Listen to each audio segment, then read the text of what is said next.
Bonjour à tous, très content d'être là avec vous, très content d'être là avec toi Laure. Merci d'être du coup venu à cette conférence. En plus, cet horaire est un peu particulier, on va être dans une ambiance assez intimiste puisqu'on va tous passer en phase de digestion ensemble. Donc là, ça va créer une sorte de connexion entre nous. En plus pour ce sujet où on t'accueille du coup Laure, CTO d'expérience sur comment capitaliser sur son expérience de CTO en scale-up pour lancer une app en 3 mois. C'est un titre qui est très long, mais qui grosso modo veut dire que tu as bossé dans une boîte qui a rapidement grandi, que tu as vu une machine quand même devenir assez robuste techniquement avec une équipe qui tourne. Et tu as tout quitté pour relancer un projet de zéro et lancer un projet hyper rapidement. Et c'est comment est-ce que tu as fait ça? Quelles étaient les différences? Et puis on va voir tout ça ensemble, quoi. Donc très content de faire tout ça avec toi, Laure. Merci encore. Peut-être première question, avant de lancer tout ça, question que je pense que tout le monde se pose après la journée d'hier, c'est est-ce que tu t'es bien remis de la soirée? Ça va, je suis allé me coucher tôt quand même. C'est bon? Ouais. T'as préparé la conf. pour être en état de bien préparer la conf. Merci et de vous tenir réveillé du coup manifestement. C'est ça exactement, c'est tout l'enjeu aujourd'hui. Non, au-delà de ça du coup, Laure, peut-être tu seras la meilleure pour parler de ça, mais peut-être un rapide passage sur ton parcours pour se présenter un peu qui tu es et que tout le monde sache un peu ce que tu as pu faire avant. Yes. Alors je vais pas vous faire tout mon parcours, ça commence à être un peu long quand même cette affaire. Ça fait 23 ans que je suis dans la tech. En gros, j'ai démarré en tant que dev dans des startups que vous ne connaissez pas. Voilà.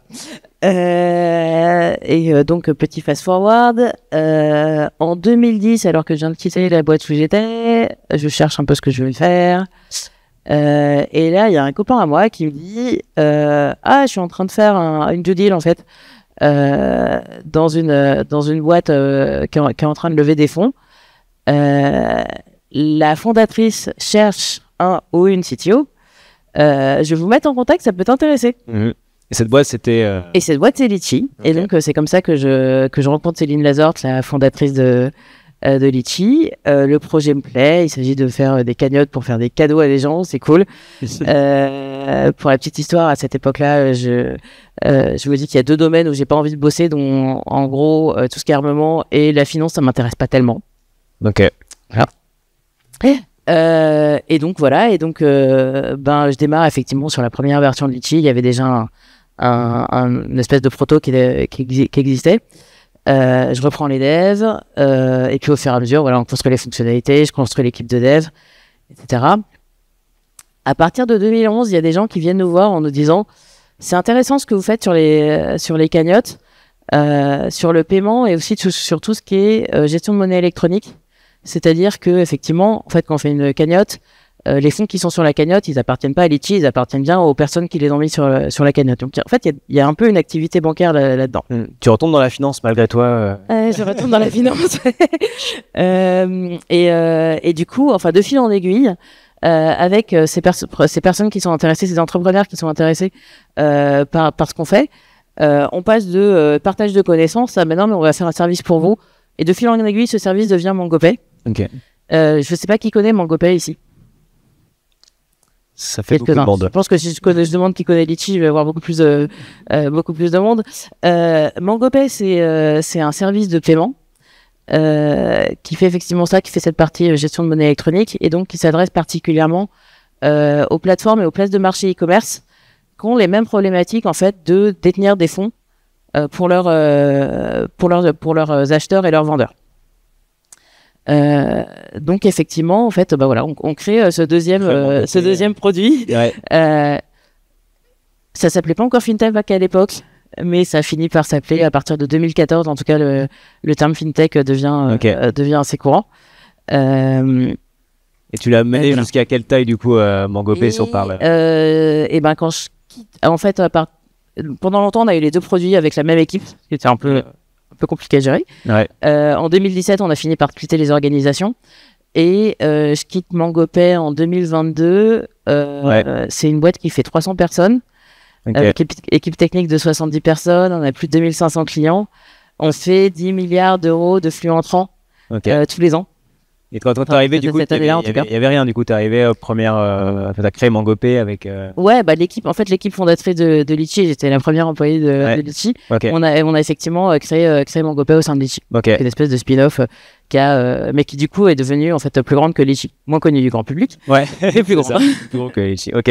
Ouais, 70 personnes dans la tech, donc plusieurs. Tu sais, les flux financiers qui passent sur la plateforme, du coup. C'est 10 milliards d'euros, en 2022, tu vois. Ok, donc belle. Pour donner une petite idée de la chose. Et là, aujourd'hui, donc tu as changé de boîte. Et donc, effectivement, je change de boîte. Enfin, je change de boîte. D'abord, je quitte MangoPay. Ça faisait 13 ans que j'y étais. Ouais. J'avais vu des beaux résultats et un beau parcours dans la boîte. Et j'étais là en train de me dire, donc, si on est en juin 2022, je suis là à me dire, bon, je laisse passer mon été tranquille et puis je verrai ce que je fais. En septembre, ça s'est pas du tout passé comme ça parce que ça se passera effectivement voilà. Il y a Thibaut Lantier, du coup l'initiateur du projet de Primary, qui me contacte en disant moi j'ai ce projet, je cherche à monter une équipe fondatrice, est-ce que ça t'intéresse? Et on discute pas mal et ouais, le projet était assez intéressant pour que je me dise allez go, let's go. Et du coup, même question que tu posais tout à l'heure, qui connaît Primary ici? On a trois personnes. Moins connu Laure. Je pense que ça vaut le coup. Mais parce qu'on a discuté ensemble. Voilà. C'est de la triche donc. Ok. Question, c'est logique. Qu'est-ce qu'ils font? Qu'est-ce que vous faites?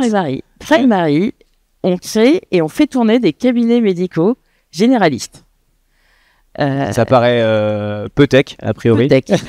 Et l'idée, c'est vraiment effectivement de venir réinventer le cabinet médical, celui où vous avez votre médecin de famille. Et alors, pourquoi le réinventer? Parce qu'on veut améliorer l'expérience du cabinet médical pour les patients. On veut améliorer les conditions d'exercice des médecins. J'imagine que tout le monde a un peu entendu parler des sujets de pénurie de médecins et de crise un peu de la profession. Tu n'es par exemple pas de médecin généraliste pour l'instant, voilà, pour témoigner. Voilà. Et aussi on veut, et c'est là que la tech aussi est importante, on veut aussi améliorer les actions de suivi de patients et de prévention que peuvent faire les médecins et leur redonner les capacités d'en faire. Parce qu'actuellement, les médecins généralistes qui sont médecins traitants ont peu de capacités de faire. Et donc, c'est pas un projet pure tech, c'est un projet dit tech-enabled, où la tech vient en support de tout ça. D'accord. Voilà. Donc, il y a un logiciel qui est construit, qui est en train de construire. Exactement. Notre premier logiciel, c'est une application pour les patients. C'est une application un peu compagnon des patients et dans leur parcours de soins. Voilà. Et du coup, qui permet de rendre très réel notre marque déjà pour les patients. Pour les patients, oui. Et effectivement de commencer en fait à faire cette optimisation de process des cabinets, médicaux dans lesquels on travaille. Ok, ça roule. Et toi, quand t'es arrivé chez Primary, du coup, qu'est-ce qu'il y avait en place? Eh ben, il y avait donc mon associé, futur associé Thibaut, qui avait une idée, une idée qu'il avait quand même bien travaillé. Il avait quand même passé quelques mois déjà à travailler le sujet. Il est un peu sérieux sur le sujet. Et quelques slides en fait, voilà. Ok, ça marche. Et alors pour vous raconter un peu comment on a démarré, on a été rejoint par deux associés quelques temps après moi. On a créé l'entreprise effectivement en mars. On commence avec 2 cabinets. Mars 2020. Mars 2023. On commence avec 2 cabinets médicaux parce que dans mes associés, il y a un médecin qui avait déjà ces 2 cabinets médicaux qui sont en fait nos cabinets pilotes, qui sont devenus nos cabinets pilotes. On fait une levée de fonds, effectivement, pour pouvoir démarrer parce que c'est un projet qui a beaucoup d'ambition et besoin d'un peu de moyens. Et en parallèle de ça, en fait, on fait la définition de produit de l'app. Et puis je commence les recrutements puisque on s'est entendu dès le départ pour dire que moi ça fait quand même 10 ans que je fais pas de dev et qu'il y a un moment c'est pas là où va être ma valeur ajoutée. Et excellent. Et avant là-dessus, ce point va être assez intéressant, mais avant d'aller là-dessus, du coup, justement, au début de l'aventure, quand le CEO de Premier vient de voir, quel est le brief initial? Parce que là, on dit, OK, lancer une app en 3 mois. Il t'a dit, bah, faut lancer une app en 3 mois. Et, Alors, il me l'a pas dit au démarrage. C'est quand, tu vois, quand on a commencé à réfléchir à notre okay. qu'on s'est dit ça. Ouais, il dit, l'app, c'est 3 mois. Okay. Pourquoi? Alors déjà, pourquoi il me dit ça? Effectivement, en gros, c'est une question... de vitesse d'exécution qu'on doit se mettre effectivement à ce stade du projet, et 2, tout simplement d'aller très vite vers les utilisateurs. Ok. Et puisque en fait cette app, au-delà des patients, elle va aussi toucher les cabinets médicaux et le fonctionnement des cabinets médicaux, donc on est aussi dans la gestion du changement en fait dans un cabinet médical. Ok. Donc on a tout ça. Donc effectivement, quand il dit app en 3 mois, comment vous dire que je ne suis pas très sereine. Ton cerveau de CTO normalement a mis des barrières. Eh ben, mon cerveau de CTO fait mais non, pas du tout. Ouais, on n'a jamais en 3 mois le niveau de qualité que je veux en fait sur un produit. Surtout que toi, tu viens de du coup MangoPay, 70 personnes dans l'équipe technique, donc il y a quand même quelque chose, voilà. Qu'est-ce que du coup t'as mis en place pour tenir les délais en fait? Alors qu'est-ce que je mets en place pour tenir des délais? Alors déjà moi quelle démarche je fais? Je me dis ok, pourquoi 3 mois? Ok, c'est un peu là en fait c'est un peu la norme. T'es une startup. Ton objectif de sortie, c'est 3 mois. D'accord. Tu l'as accepté finalement. Ouais, et je suis tombée dans mes recherches dans une citation de Rafe Hoffman, qui est le fondateur de LinkedIn, qui dit If you're not embarrassed by the first version of your product, you've launched too late. Ouais. Voilà. Celle-là, je me la suis affichée en disant bon, ok, objectif. Et qu'est-ce que je mets en place? Effectivement. Déjà, on regarde la priorisation effectivement du projet, autant en fonctionnel. On a un certain nombre de fonctionnalités cibles. En fait, comment on les classe dans quel ordre on les fait quoi. Ouais. Je prends ma jolie liste de non-functional requirements, donc tout ce qui est spec non fonctionnel. Je dis bon, alors j'abandonne quoi. Ça c'était un peu conflictuel ou pas du coup pour c'était un conflit entre moi et moi en fait. J'ai géré toute seule. Mais voilà tout ce que j'avais effectivement sur la sécurité, la robustesse de l'application, la résilience, la maintenabilité, etc. Je fais bon, on va pas faire tout ça tout de suite. C'est pas grave. Ça change aussi la manière dont je recrute, puisque je suis en train de recruter l'équipe. D'une part, d'avoir des gens qui vont être opérationnels tout de suite. Donc, par exemple, alors que j'aime pas tellement le faire, je recrute sur des compétences sur une stack technique précise qui est la stack que j'avais définie. Ok. Pour qu'effectivement, il n'y ait pas de montée en compétences particulière sur cette stack et qu'on puisse démarrer tout de suite. Je vérifie avec les gens que je recrute qu'ils sont OK avec cet objectif-là, avec cette vitesse d'exécution. Et donc, je leur dis, bon voilà, on veut cette vitesse d'exécution. Des fois, ça va venir, ça va être au détriment de la qualité de ce qu'on va faire ou de la maintenabilité, etc. Comment vous vous sentez par rapport à ça? Est-ce que c'est OK pour vous? Est-ce que c'est YOLO? De toute façon, vous êtes, vous l'avancez et puis en fait, la maintenabilité de l'app, et vous en fichez, ou est-ce que en fait, ça va être douloureux, quoi. Ouais. Et là, c'est intéressant parce que les développeurs, souvent, on a un peu ce réflexe-là, on dit, la façon de penser à un développeur, c'est plutôt qualité technique en premier. Ouais. Et du coup, ça t'a filtré beaucoup de profils, du coup, ce test? Ça m'a filtré un peu de profils. Ouais. Ça m'a filtré un peu de profil. Il y a des personnes, j'ai entendu des devs dire en fait moi sur le démarrage d'un projet je suis pas à l'aise quoi. Ouais. Moi je suis là plus quand il faut faire des choix, les choix techniques on peut prendre du temps pour les faire, la qualité interne c'est important, etc. Et c'était ce qu'on faisait chez MangoPay d'ailleurs. Moi les dernières c'est plutôt les profils qu'on cherchait chez MangoPay. Là c'est un peu un autre type de profil. Ok. Et c'est pas, et aussi ceux qui me disent, non, YOLO, on fonce et tout. Petite méfiance aussi parce que on fait une première version, mais moi je veux qu'elle dure. C'est pas du jetable ce qu'on fait. Ouais. Je veux pas que ça soit du jetable. Ouais, faut quand même avoir la vision un peu long terme, même si. Exactement. Ok. Au niveau peut-être des tactiques de projet. Qu'est-ce que tu as mis en place que 3 mois? Et là, on va au plus court tout le temps. Ok. C'est-à-dire que les choix techniques, on fait pas d'études techniques, sur les choix techniques, on prend les technos que les les gens qui sont là connaissent. Yes. On prend les technos qui sont les plus simples à utiliser. Typiquement, sur l'hébergement, on choisit assez rapidement nos amis nantais de Clever Cloud. Voilà, petite. Voilà. Voilà, tous les choix sont comme ça, orientés sur la rapidité, en gardant quand même la question de la pérennité un petit peu quand même en deuxième critère. Mais voilà. Ça, je pense que justement, tu parlais de seniorité aussi, d'expérience des gens que tu as recrutés au début.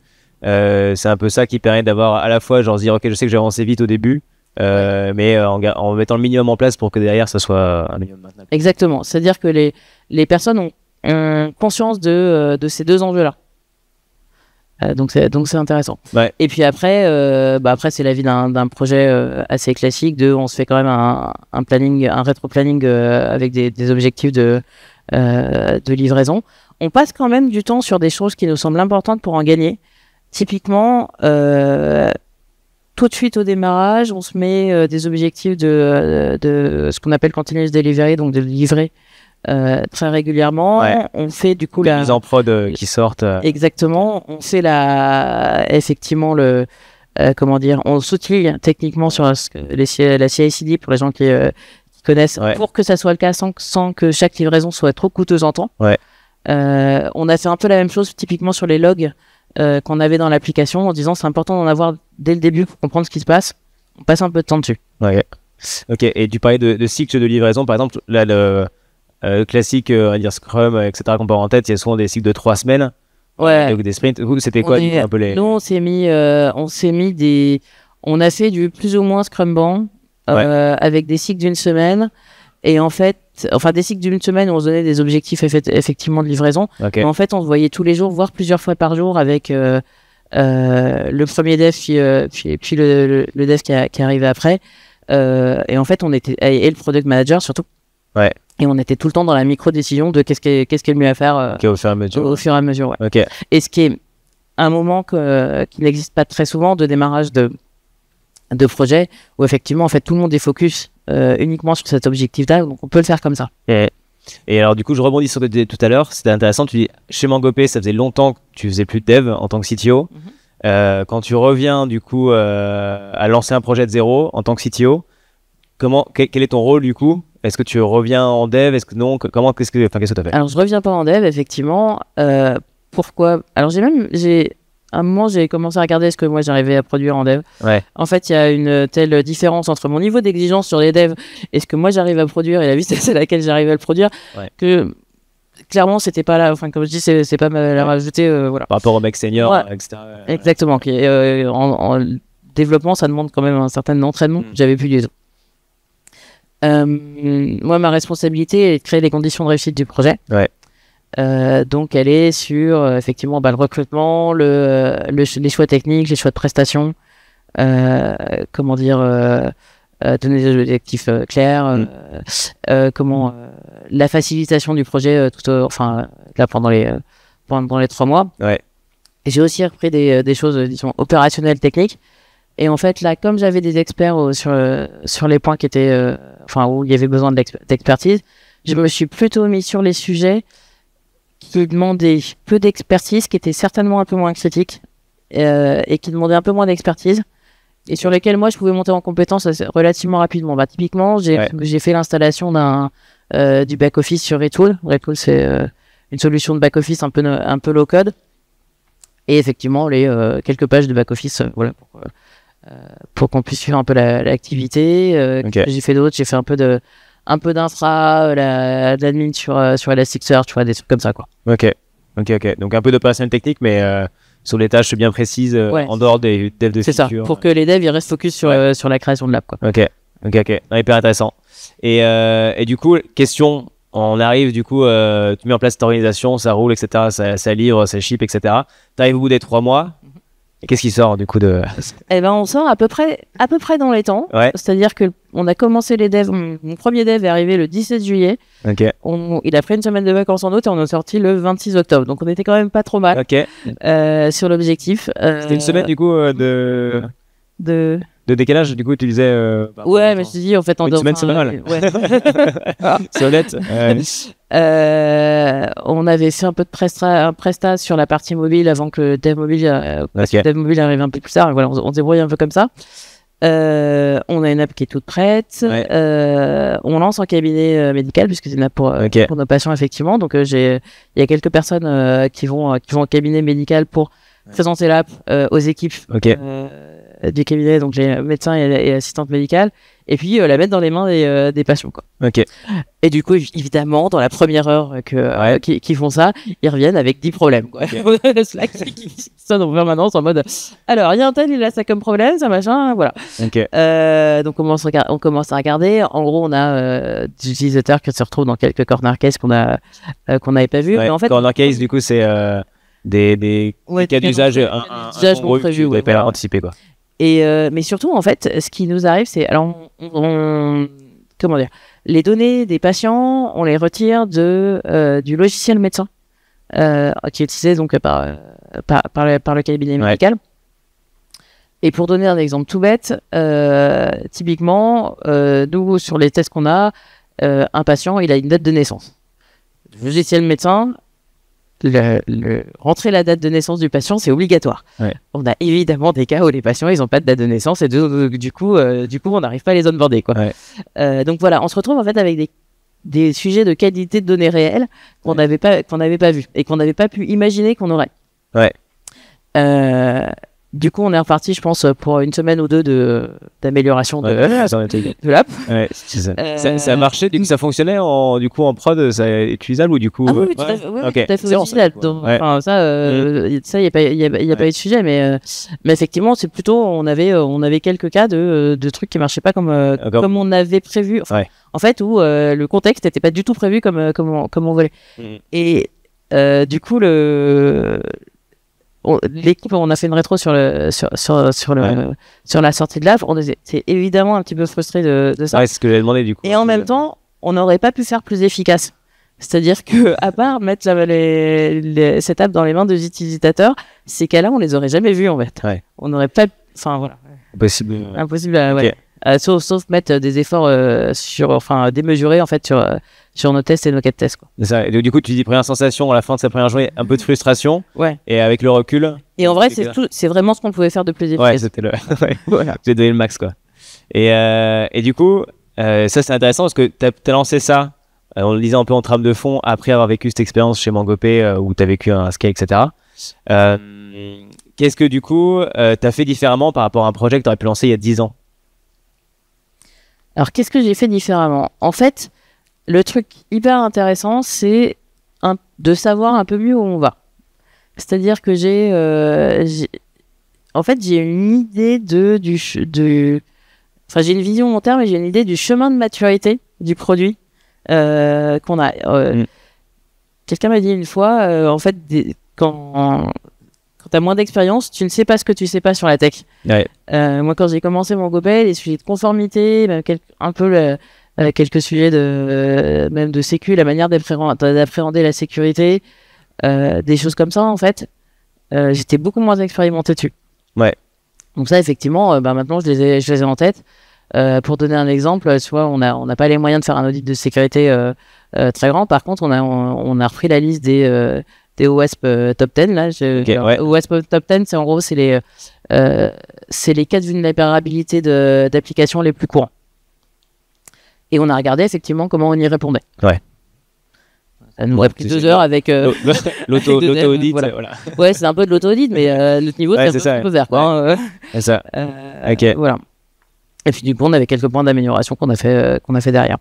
Donc voilà. Ce qui change aussi beaucoup, pareil. Enfin, je parlais de la conformité. Le réglementaire en santé, c'est quelque chose d'extrêmement important. Moi, c'est le premier truc sur lequel je me suis documenté. Je venais pas du domaine de la santé. J'ai pris le sujet par le réglementaire, en fait. Ok. Dire, ok, c'est quoi mon cadre réglementaire? Ok. Ça, c'est intéressant du coup parce que tu dis job de CTO, tu dis tech et en fait du coup tu es direct aussi à cette partie réglementaire autant il faut le savoir, quoi. Tu vois, enfin faut savoir, faut connaître ton terrain de jeu en fait là-dessus. Et il est impossible pour une boîte comme nous d'être nickel sur tous les points réglementaires. Ça n'a pas de sens d'ailleurs. par exemple, je sais pas moi, sur la RGPD, prévoir les durées de vie des données à notre échelle, est-ce que c'est des durées de vie à 5 ans, alors que nous, on sait pas très bien où on va être l'année prochaine, ça n'a aucun sens. Ouais. Typiquement. Mais par contre, effectivement, il faut commencer à travailler le sujet là, enfin, sur les points les plus importants, quoi. Ouais. Ok. Cette grosse prio. Et du coup, par rapport à un projet lancé il y a 10 ans, t'as en tête peut-être des erreurs que tu as pu faire avant où tu dis, ok, là j'ai mal anticipé, etc. Ou là tu as pu du coup dérouler un truc carré et sans accroche. Erreur, je sais pas si tu le dis comme ça ou si tu dis manque d'expérience, effectivement, et donc manque d'anticipation, en fait, de certains points. Et ce qui change aussi, c'est Mangopay, je me suis retrouvé avec une équipe de 70 personnes, donc j'étais ni dans le faire, ni même dans le faire, mais dans le faire. On commence à le faire au carré. Ouais, c'est ça. Non, mais par contre, ça donne une manière de, de communiquer les enjeux de manière beaucoup plus claire. Enfin, c'est obligatoire de communiquer beaucoup plus clairement les enjeux de l'équipe. Ouais. Et cette clarté, la remettre sur une équipe de 3 personnes, c'est hyper intéressant. Okay. Ou à l'échelle d'une boîte, c'est hyper intéressant. Et de la même manière sur des sujets un peu moins tech, mais je sais qu'avec mes associés, on a taclé tout de suite par exemple le triptyque mission, vision, valeur. En fait, on s'en occupe en mars, quoi. Des choses comme ça et du coup, c'est extrêmement structurant en fait pour la suite. Ok. Et du coup, j'ai une question qui est venue aussi pendant que tu racontais un peu quand vous étiez dans le feu un peu de l'action, etc. Dans les cycles. Est-ce que du coup, période assez intense, est-ce que c'est passé par des nuits blanches, par exemple, de travail? Est-ce que Alors pas du tout, alors que j'en ai un peu connu dans les effectivement au démarrage de Litchi typiquement. Là non, enfin j'ai 3 enfants, je suis pas la seule de mes associés à avoir 3 enfants. On est on échange un peu du temps et de la précipitation contre un peu d'expérience, c'est pas désagréable des fois. Ce qui est pas, non mais c'est un point important parce que quand on entend du coup 3 mois dès les cours, pas de pression forcément, on dit bah voilà. Non, on l'a fait dans un rythme de travail assez intense certes, mais pas non plus en mode hyper rush, quoi. Ouais. Non mais ça je pense c'est bien à avoir en tête et je pense par l'expérience du coup tu pouvais plus avoir de recul pour pas s'affoler, pas voilà. Tout à fait. Excellent. Et du coup justement d'être passé par expérience scale-up, remis sur un projet comme ça, qu'est-ce que toi finalement t'en tires de retourner un peu aux sources, j'ai envie de dire, au début des projets? Quand j'ai quitté Mangopay, en fait, je me suis posé la question du type de boîte que je voulais rejoindre. Et en vrai, la créativité d'une boîte à démarrage et le champ des possibles qu'il y a me manquait vachement, m'avait manqué en fait à la fin de Mangopay. Et du coup, reprendre un projet au démarrage, ça fait beaucoup du bien. Ça fait aussi pas mal de bien de changer de domaine, d'ailleurs, de passer de la fintech à la health tech. J'ai trouvé ça très rafraîchissant. Ouais. Voilà. Et alors évidemment, il y a, c'est beaucoup moins confortable, hein, c'est-à-dire que il y a forcément l'incertitude inhérente à un démarrage de projet. On se paye pas, on n'a pas de bureau fixe, on est dans un coworking où il faut se battre tous les matins pour avoir une place, des trucs comme ça. C'est pas grave. Ouais. C'est pas grave parce que le fait de recréer quelque chose de départ et de le construire, moi je trouve ça hyper présent là sur les cabinets médicaux. On est en train de créer les 3 prochains, préparer l'ouverture de 3 prochains cabinets. Sur l'app, on fait des trucs très sympas du style, on est en train de travailler sur présenter le temps d'attente en cabinet médical aux patients. Pour toutes les fois où vous êtes arrivé dans la salle d'attente. Alors, il y a 12 personnes, mais lesquelles sont avant moi en fait. Effectivement, et de regarder toute l'amélioration qu'on peut donner et l'impact qu'on peut avoir sur notre sujet, c'est hyper grisant, quoi. Ok, hyper intéressant. Et écoute, peut-être pour conclure un peu sur cette ouverture, un peu sur ce lancement de projet revenu après une scale-up, quel conseil toi tu donnerais à des boîtes qui vont commencer à lancer justement ce projet en 3 mois, dire ok, il faut qu'on y aille, qu'est-ce que tu leur dirais pour les aider? Vraiment, le truc qu'on a fait, c'est regarder les choses qu'on pouvait pas enlever en fait dans ce qu'on pouvait mettre dans ce qu'on voulait mettre dans les 3 mois, hein, clairement, hein. On a réfléchi comme ça en vrai. Et effectivement se mettre complètement en ordre de bataille. Et ce qui a été hyper important pour nous, ce qu'on essaie de garder, tu vois, dans la suite de la boîte, c'est le focus qu'on a eu à ce moment-là. Les prios. Et par exemple, l'équipe tech, on se dit, bah en fait, on veut pas faire, tu vois, une personne, un projet, par exemple. C'est toute l'équipe sur le même projet et tout le monde focus avec la même focalisation. C'est hyper intéressant. On perd ce bas, quoi. Ça marche. Voilà. Okay. Merci Laure pour cette Merci à toi. retour.